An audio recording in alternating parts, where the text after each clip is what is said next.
The Legend of Gullet the Mullet, written by Uncle Hardy Roper, illustrated by Mike Reuter, and narrated by the author. The sudden movement in the sand frightened Gullet the Mullet. He couldn't imagine what was kicking up the bottom like that, making such a fuss and causing the water to get so cloudy. He sat there, moving his fins, treading water, trying to figure out what to do, upset that he had let himself get into such a fix. Gullet began to speak to himself, as mullets do on those rare occasions when they are alone. My friends and I noticed the tide going out, and we started swimming for the pass. We had to get past the sandbar before the water got so low that we would be trapped. Somehow I got separated from them. I don't know how, because it's never happened before. They made it out and I didn't. Now I'm here alone until the tide brings them back. What do I do? Suddenly a voice shouted from the swirling sand. Hey, you there, the mullet. Who, me? Replied Gullet as softly as he could. The roughness in the strange voice made him nervous.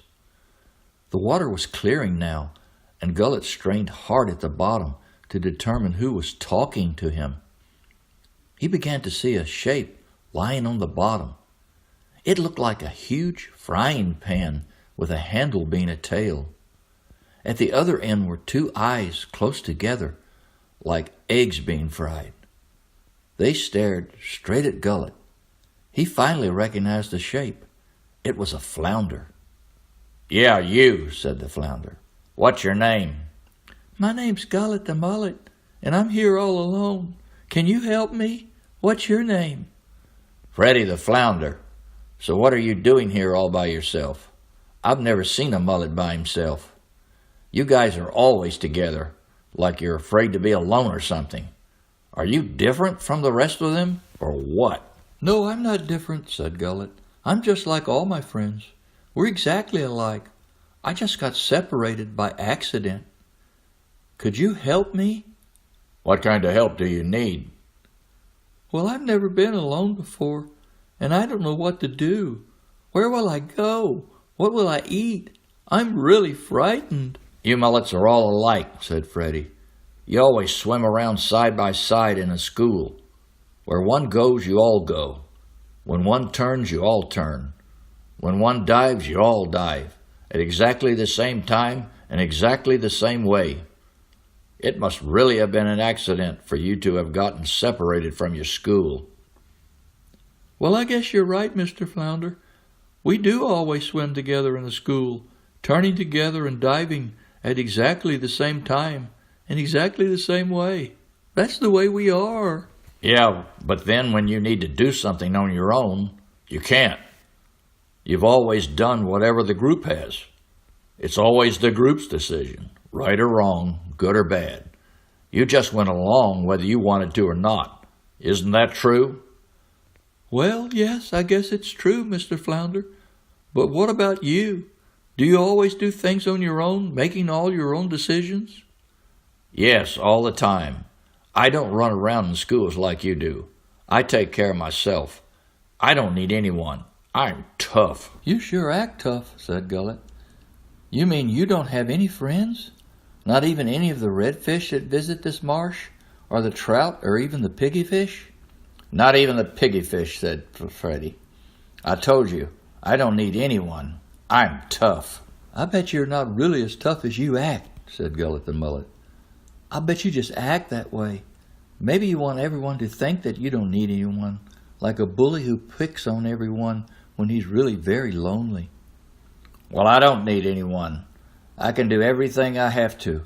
I can find something to eat. I can always find a nice sandy bottom to bury myself in. And I certainly don't need any friends, because I can do anything I want, except... Except what? Asked Gullet. Well, maybe except talking to someone when I'm not feeling good. I can't do that by myself, said Freddie. Can't you just talk to yourself? Asked Gullet. No, not really, said Freddie. I mean, well, yes, I can just talk to myself, but it's not the same thing as talking to someone else. "I think I know what you mean," said Gullet the Mullet. "Sometimes, when I'm with my school of friends, and we're all together doing exactly the same thing at exactly the same time, well, sometimes then, I feel like no one really cares about me as an individual.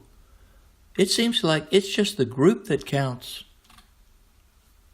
"What's that got to do with me?" asked Freddie the Flounder. "Well," said Gullet, "when I feel like that, like no one really cares about me, it would be nice to have someone to talk to see if they ever feel that way too." "Oh, I see. Well, maybe. Oh, I don't know. Well, enough of this," said Freddie. "I'll tell you what.